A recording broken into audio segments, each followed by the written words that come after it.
السلام علیکم dear viewers, میرے چینل میں پھر سے خوش آمدید۔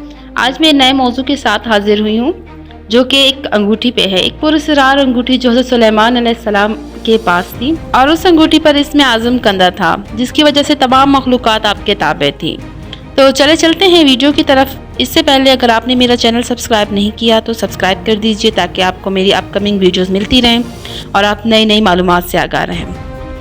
جیسا کہ آپ جانتے ہیں، حضرت سلیمان علیہ السلام اللہ تعالیٰ کے نبی حضرت داؤد علیہ السلام کے بیٹے تھے۔ آپ بنی اسرائیل سے تعلق رکھتے تھے اور اپنے والد حضرت داؤد علیہ السلام کے بعد عنان حکومت سنبھال کر بنی اسرائیل کے بادشاہ بنے۔ آپ اللہ کے سچے پیغمبر اور انصاف پرور بادشاہ تھے، اور اللہ تعالیٰ نے انہیں حفظ اقلیم کی بادشاہیت عطا فرمائی، اور وہ صرف انسانوں کے ہی نہیں بلکہ تمام مخلوقات کے بادشاہ تھے۔ چرند پرند جنات وغیرہ ان سب کے تابع فرمان تھے۔ اللہ تعالیٰ نے حضرت سلیمان علیہ السلام کو جتنا وسیع اور عریض ملک عطا کیا، ایسا کسی جن و بشر کو نہیں دیا۔ اللہ تعالیٰ نے حضرت سلیمان علیہ السلام کے لیے جن و شیاطین اور جانور کو مسخر کر دیا تھا۔ وہ سب حضرت سلیمان علیہ السلام کے تابع فرمان تھے۔ ان کے پاس ایک ایسی انگوٹھی تھی جس پر اسم اعظم کندہ تھا، جس کی تاثیر یہ تھی کہ انسان، حیوان، چرند پرند، جن و پری سب ان کے پاس کھینچے چلے آتے تھے۔ جب حضرت سلیمان علیہ السلام کی سلطنت بہت وسیع ہو گئی، انہوں دنوں کا واقعہ ہے، ایک روز معمول کے مطابق آپ قضائے حاجات کے لیے باہر گئے اور اپنی انگوٹھی ایک باندی کے حوالے کر کے گئے۔ ان کے جاتے ہی دیو کے ملک کا بادشاہ حمودلیس کسی طرح وہاں آ گیا۔ اس نے باندی سے حضرت سلیمان علیہ السلام کی انگوٹھی حاصل کر لی اور تخت سلیمانی پر جا بیٹھا۔ اسی انگوٹھی کے سبب سارا کاروبار سلطنت چل رہا تھا، چنانچہ انگوٹھی پاس نہ ہونے کی وجہ سے حضرت سلیمان علیہ السلام سے سب کچھ چھن گیا، اور وہ انگوٹھی دوبارہ پانے کے لیے جنگل کی طرف نکل گئے۔ چلتے چلتے وہ ایک روز بنی اسرائیل کے ایک گھر کے دروازے پر پہنچے۔ آپ بہت بھوکے پیاسے تھے۔ آپ نے دروازے پر دستک دی تو اندر سے ایک عورت نے پوچھا، کون ہے؟ حضرت سلیمان علیہ السلام نے جواب دیا، میں ہوں جس کی دعوت کرنا لازمی ہے۔ میرا شوہر گھر سے باہر ہے۔ خاتون نے کہا، اس کی غیر موجودگی میں غیر محرم کی دعوت نہیں کر سکتی، البتہ میرے باغ میں چلے جاؤ، جب اب میرا شوہر آئے گا تو تمہاری مراد پوری کر دی جائے گی۔ حضرت سلیمان علیہ السلام عورت کا جواب سن کر اس کے باغ میں گئے اور پانی پی کر سو گئے۔ سونے کے دوران باغ میں کہیں سے ایک ناگ نکلا اور آپ کے قریب بیٹھ کر پہرا دینے لگا۔ اس خاتون کا شوہر باغ میں آیا تو یہ منظر دیکھ کر پریشان ہو گیا۔ اس نے بیوی سے پوچھا، یہ آدمی کون ہے اور یہاں کیوں سو رہا ہے؟ بیوی نے بتایا، یہ مسافر ہے، آپ کے انتظار میں ٹھہرا ہوا ہے۔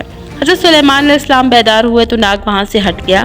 عورت کا شوہر آپ سے بے حد متاثر ہوا اور اس نے آپ کو اپنی بیٹی کا رشتہ دینے کی پیشکش کی، جو آپ نے قبول کر لی۔ آپ نے اس شخص کی بیٹی سے شادی کر لی اور 3 روز وہاں قیام کرنے کے بعد اپنی بیوی کو ساتھ لے کر وہاں سے روانہ ہو گئے۔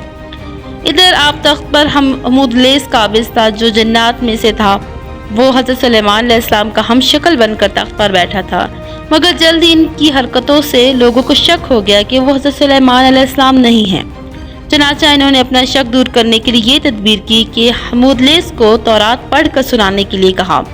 حمودلیس تورات نہ پڑھ سکا، جس پر لوگوں نے تورات پڑھنا شروع کر دی۔ حمودلیس گھبرا گیا اور وہ کلام الہی سن کر وہاں نہ ٹھہر سکا اور فوراً غائب ہو گیا۔ اس نے حضرت سلیمان علیہ السلام کی انگوٹھی دریا میں پھینک دی، جسے ایک مچھلی نگل گئی۔ حضرت سلیمان علیہ السلام ایک روز دریا پر گئے تو وہاں چند مچھیرے مچھلیاں پکڑ رہے تھے۔ آپ نے دیکھا تو یہ بھی ایک آدمی کے ساتھ مل کر مچھلیاں پکڑنے لگے۔ قدرت خداوندی سے ان کے جال میں وہی مچھلی پھنس گئی جس میں آپ کی انگوٹھی نگل لی تھی۔ آپ نے اس آدمی سے وہ مچھلی پکانے کے لیے خریدی اور گھر لا کر بیوی کو دی۔ بیوی سے فرمایا کہ اس مچھلی کو آج شام تک پکا لینا۔ آپ کو بالکل معلوم نہ تھا کہ آپ کی انگوٹھی کس مچھلی کے پیٹ میں ہے۔ جب آپ کی بیوی نے مچھلی کا پیٹ چاک کیا تو اس سے انگوٹھی برآمد ہوئی۔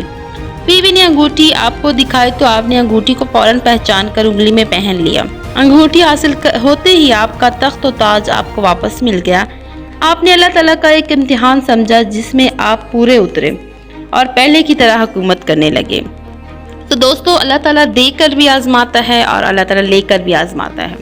میری آج کی ویڈیو امید کرتی ہوں کہ پسند آئی ہوگی۔ مزید بہترین ویڈیوز کے لیے میرے چینل کو سبسکرائب کیجیے اور کمنٹ میں ضرور بتائیے گا کہ میری آج کی ویڈیو کیسی لگی۔ تب تک کے لیے اللہ حافظ، ملتے ہیں نیکسٹ ویڈیو میں۔